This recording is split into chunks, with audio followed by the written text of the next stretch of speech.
একটি ছোট গরুর বাচ্চা ছিল যার নাম ছিল ছোটু। ছোটু সবসময় তার মায়ের সঙ্গে থাকত। কিন্তু একদিন তার মালিক ছোটুর মাকে জোর করে ছোটুর থেকে আলাদা করে অন্য জায়গায় নিয়ে গেল। ছোটু মায়ের ছাড়া থাকতে পারত না। তাই সে ঠিক করল যেভাবেই হোক সে তার মায়ের কাছে ফিরে যাবে। এই ভেবে ছোটু একা একা জঙ্গলের রাস্তা দিয়ে হাঁটতে শুরু করল। চারপাশের মনোরম দৃশ্য ছোটুকে মুগ্ধ করছিল। হঠাৎ কিছু বানর এসে ছোটুকে বিরক্ত করতে শুরু করল। ছোটু খুব ভয় পেয়ে গেল। ঠিক তখনই হঠাৎ একটি সিংহ এসে বানরগুলিকে তাড়িয়ে দিল। সিংহ ছোটুকে দেখে মায়ে ভরে গেল, তার চোখে ছোটুর জন্য ভালোবাসা ফুটে উঠল।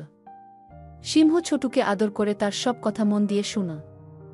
এরপর সিংহ ছোটুকে সাহায্য করতে চাইল, তাই সিংহ ছোটুকে তার মায়ের কাছে পৌঁছাতে জঙ্গল পার করতে সাহায্য করল।